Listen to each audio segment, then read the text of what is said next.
죽고 싶은 뱀파이어 남자 숭양과 살고 싶은 여자 개남성. 지난 회에서 둘은 서로에 대한 마음을 알게 되었는데요. 서로를 위해 서로가 필요했지만 진심이 되어버린 두 사람. 개남성을 받아들이며 그녀에게 보여주고 싶어 데려간 곳은 바로 그동안 홀로 외로울 때마다와 집집마다 켜진 등불을 봤던 곳.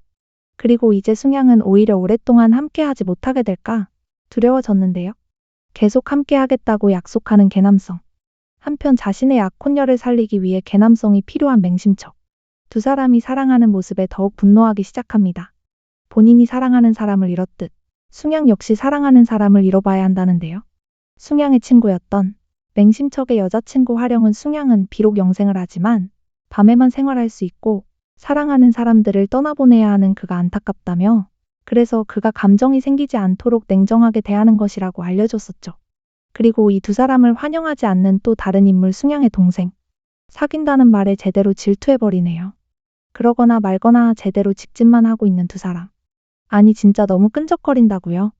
그 사이 맹심척이 준 화장품 서라고 때문에 얼굴이 망가지고 있는 추경영은 그에게 따지러 왔다가 대신 약을 주는데 대가를 치러야 한다는 맹심척. 너 때문에 망가졌는데 대가도 치러야 하는 거니? 서로를 사랑하며 알콩달콩하고 있지만 다쳐도 아프지 않는 개남성이 걱정인 숭양인데요.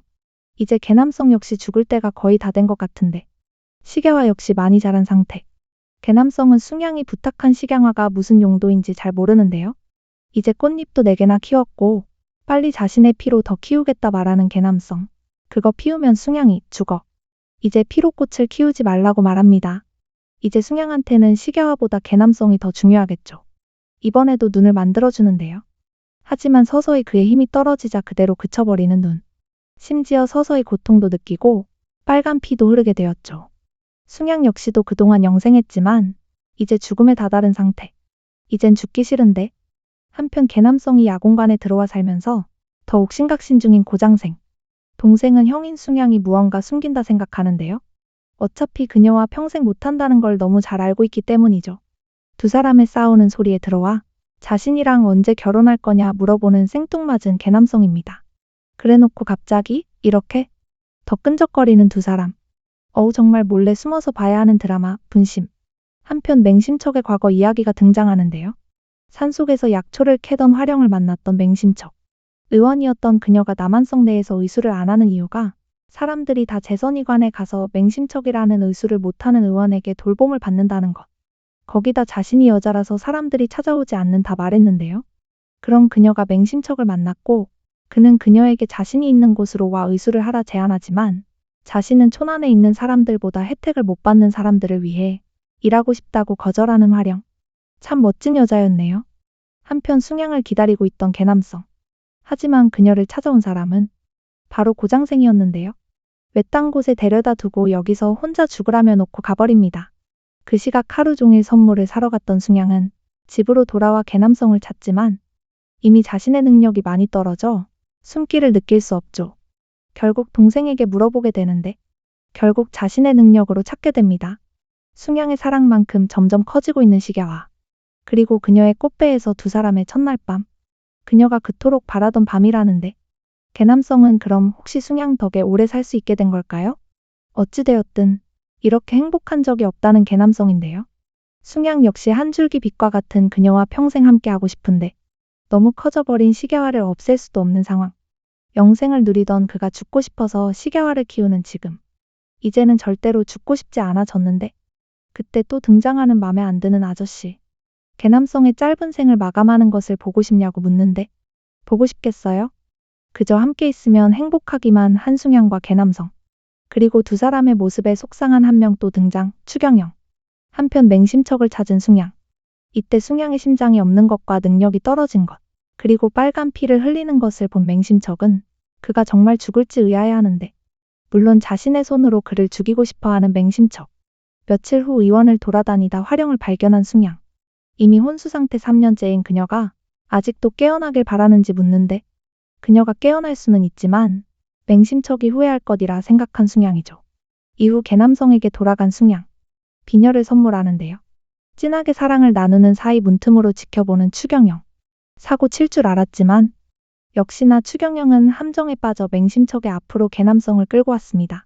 물론 얼굴을 고치는 약은 없었고 심지어 그대로 죽임까지 당하는데요. 그리곤 개남성을 활용에게 데려가 자신의 이야기를 하는 맹심척.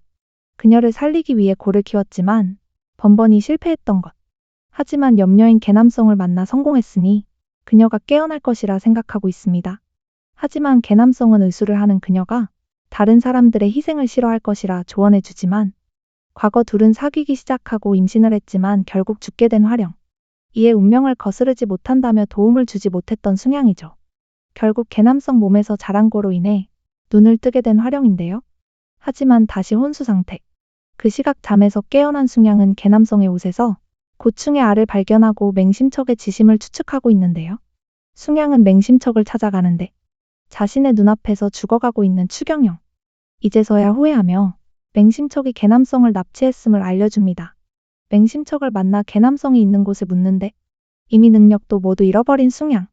잡혀있는 개남성. 숭양은 개남성을 찾아내지만 갑자기 고통스러워하는데요. 시계화가 완성이 된 것일까요? 맹심척은 아무것도 모른 채 시계화를 키웠던 개남성에게 시계화에 대해 알려주는데요. 이제 곧 숭양이 죽을 것이라 말하는 맹심척. 이미 일반인이 되어 햇빛에는 멀쩡하지만 힘 역시도 쓸 수 없어 속수무책으로 맹심척에게 당해버리는 숭양. 개남성은 숭양이 왜 자신을 그동안 밀쳐냈었는지 속뜻을 알게 되는데요.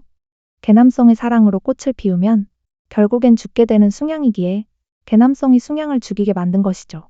두 사람은 이별의 키스를 나누고 시계화는 더욱 완성이 되어버리는데 맹심척의 회심의 공격까지. 숭양도 더 이상 참을 수 없지. 결국 숭양의 칼에 찔려 죽게 되는 맹심척. 이제야 사랑하는 화령과 함께 할 수 있게 되었네요. 그리고 숭양 역시 쓰러집니다. 형의 소식을 들은 동생은 이제야 형이 시계화를 키워 죽으려 했다는 사실을 알게 되었는데요. 자신은 혼자 살 힘이 없다며 시계화를 키우겠다는 고장생. 그러면서 숭양을 살릴 수 있는 방법을 알려주고 가는데요. 오잉 있었어? 방법이? 영야족이 뛰는 심장을 가지면 보통 사람처럼 살 수 있다고 알려주는데 물론 그 누구도 성공한 적이 없었다는 것. 방법을 알았으니 이제 숭양을 살릴 방법을 찾는 개남성.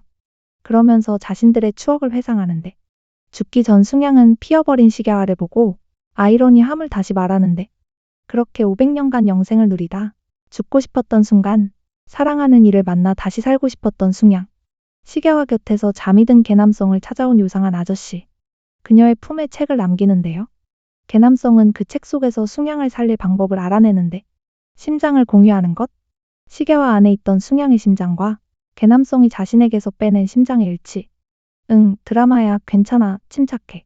시계화의 생기가 숭양에게로 퍼져가고 결국 살아난 숭양. 햇빛이 있어도 가리지 않아도 되는 보통 사람이 되었네요. 그리고 그 자리에 앉아 책을 읽는 아저씨. 경해삼경이라 쓰여져 있는데요. 지금까지 숭양과 개남성의 이야기가 소설 속 이야기라는 뜻인 걸까요? 어찌되었든 이제는 평범하게 서로 사랑하며 살 수 있게 되어 다행이네요. 쇼트지만 굉장히 강렬했던 드라마 분심. 결말까지 재미있으셨나요? 보는 내내 후방 주의하느라 혼났습니다. 역시 믿고 보는 벚고정 후 두근두근. 드친 자는 또 다른 드라마 리뷰로 찾아뵙겠습니다. 오늘도 재미있게 보셨다면 좋아요, 구독 부탁드립니다.